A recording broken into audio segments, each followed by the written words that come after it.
नमो तस्य भगवतो अरहतो सम्मा संबुद्धस्य।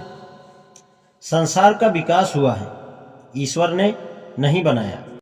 जिन सिद्धांतों को बुद्ध के समकालीन कुछ आचार्यों ने अपने अपने धर्म का आधार बताया था, उन सिद्धांतों का संबंध दो बातों से था, आत्मा से और विश्व की उत्पत्ति से। वे आत्मा के बारे में कुछ प्रश्न उठाए जो इस प्रकार थे: क्या मैं पहले था? क्या मैं पहले नहीं था? उस समय मैं क्या था? मैं क्या होकर क्या हुआ? क्या मैं भविष्य में होऊंगा? क्या मैं भविष्य में नहीं होऊंगा? तब मैं क्या होऊंगा? तब मैं कैसे होऊंगा? मैं क्या होकर क्या होऊंगा? अथवा वह अपने वर्तमान के ही विषय में संदेहशील होता है। क्या मैं हूँ? क्या मैं नहीं हूँ? मैं हूँ क्या? मैं कैसे हूँ? यह प्राणी कहाँ से आया? यह किधर जाएगा? दूसरों ने विश्व की उत्पत्ति के विषय में प्रश्न उठाए। कुछ ने कहा कि इसे ब्रह्मा ने बनाया है।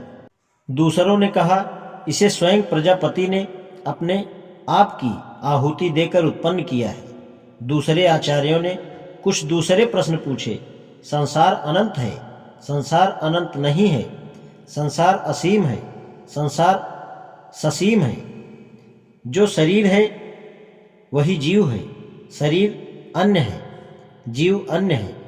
सत्य ज्ञाता मरने के बाद रहते हैं, सत्य ज्ञाता मरने के बाद नहीं रहते। वे रहते भी हैं और नहीं भी रहते। वे मरने के बाद न रहते हैं और न नहीं रहते। भगवान बुद्ध का कहना था कि ऐसे प्रश्न उन्हीं लोगों द्वारा पूछे जा सकते हैं जिनके मस्तिष्क कुछ विकृत हों। भगवान बुद्ध द्वारा ऐसे धार्मिक सिद्धांतों का खंडन करने के तीन कारण थे। पहला कारण तो यही था कि उन्हें धर्म का अंग बनाने में कोई तुक नहीं था। दूसरे, इन प्रश्नों का उत्तर देने के लिए सर्वज्ञ होना चाहिए, जबकि कोई सर्वज्ञ नहीं है। उन्होंने अपने प्रवचनों में इस बात पर जोर दिया है। उन्होंने कहा कि एक ही समय और उसी समय कोई भी सभी बातों का ज्ञान प्राप्त नहीं कर सकता। ज्ञान का कहीं अंत नहीं है। कुछ न कुछ और अधिक जानने के लिए हमेशा शेष रह जाता है। इन सिद्धांतों के विरुद्ध तीसरा तर्क यह था कि ये सब सिद्धांत केवल निराधार कल्पनाश्रित थे। वे प्रमाणिक नहीं थे और न ही वे सत्यापनीय थे। वे केवल कोरी कल्पना के परिणाम थे। उनके पीछे कहीं कोई यथार्थता नहीं थी। और फिर इन निराधार कल्पना पर आधारित सिद्धांतों का एक आदमी और दूसरे आदमी के आपसी संबंध में क्या प्रयोजन था? एकदम कुछ भी नहीं। तथागत ने इस बात पर विश्वास नहीं किया कि संसार का सृजन किया गया था। तथागत की मान्यता थी कि संसार का विकास हुआ है। धर्म की पुस्तकों का वाचन मात्र धर्म नहीं है। धर्म शास्त्रों का सिर्फ पाठ करना धर्म नहीं है। ब्राह्मणों ने सारा जोर अपने लिए विद्या पर दिया है। उन्होंने शिक्षा दी कि विद्या ही प्रत्येक चीज का आरंभ है और इति है। इससे आगे और कुछ ध्यान देने योग्य नहीं है। इसके विरुद्ध भगवान बुद्ध सभी के लिए विद्या के पक्षधर थे। इसके अतिरिक्त उन्हें इस बात की चिंता थी कि विद्या केवल विद्या के लिए नहीं थी। परिणाम स्वरूप वे इस बात पर विशेष जोर देते थे कि जिसे ज्ञान है उसमें शील भी होना चाहिए। बिना शील की विद्या अत्यंत खतरनाक थी। भिक्षु पटिसेन को जो कुछ भगवान बुद्ध ने कहा था उसे विद्या की अपेक्षा शील का महत्व स्पष्ट होता है।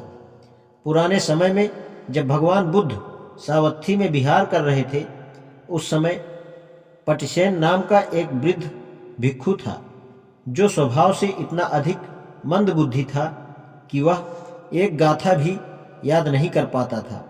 अतः बुद्ध ने 500 अरहतों को प्रतिदिन उसे शिक्षा देने के आदेश दिए। 3 वर्ष के बाद भी वह एक भी गाथा याद नहीं कर पाया। तब उस जनपद के चारों प्रकार के लोग भिक्षु भिक्षुनियाँ, उपासक उपासिकाएं उसकी अज्ञानता की हंसी उड़ाने लगे। भगवान बुद्ध को उस पर दया आई। उन्होंने उसे अपने पास बुलाया और धीरे से यह गाथा दोहराई, जो वाणी से संयत है और विचारों से संयत है, जो अपनी काया से किसी को कष्ट नहीं पहुंचाता है, जो आदमी इस प्रकार आचरण करता है, वही निर्वाण प्राप्त करेगा। तब तथागत की करुणा से प्रभावित होने पर पटिसेन ने अपने हृदय को मुक्त अनुभव किया और उसने उस गाथा को एक बार में दोहराया। तब भगवान बुद्ध ने उससे आगे कहा, हे वृद्ध, अब तुम केवल एक गाथा दोहरा सकते हो और लोग इसे जानते हैं, इसलिए अभी भी लोग तुम्हारा मजाक उड़ाएंगे। इसलिए मैं अब तुम्हें इस गाथा का अर्थ भी समझाता हूँ, तुम इसे ध्यानपूर्वक सुनो। तब भगवान बुद्ध ने शरीर के 3 अकुशल कर्म, वाणी के 4 अकुशल कर्म और मन के 3 अकुशल कर्म, 10 अकुशल कर्म समझाए। इन 10 अकुशल कर्मों का नाश कर आदमी निर्वाण प्राप्त कर सकता है। इस प्रकार समझाए जाने पर भिक्षु पटसेन को सत्य का बोध हुआ और उसने अरहत्व पद प्राप्त कर लिया। अब उस समय बिहार में 500 भिक्षुणियाँ रह रही थीं। उन्होंने अपने में से एक को बुद्ध के पास इस प्रार्थना के साथ भेजा कि वे किसी भिक्षु को उन्हें धम्मोपदेश देने के लिए भेजें। उनकी प्रार्थना पर भगवान बुद्ध ने वृद्ध पटसेन को ही उन्हें धम्मोपदेश देने के उद्देश्य से भेजना चाहा।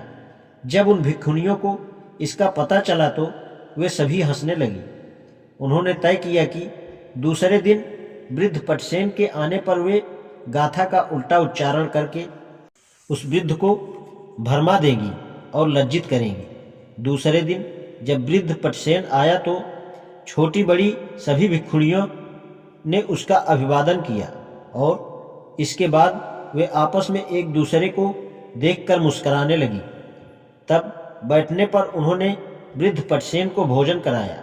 जब भोजन हो चुका और उसने हाथ धो लिए तब उन्होंने उससे प्रवचन आरंभ करने के लिए प्रार्थना की।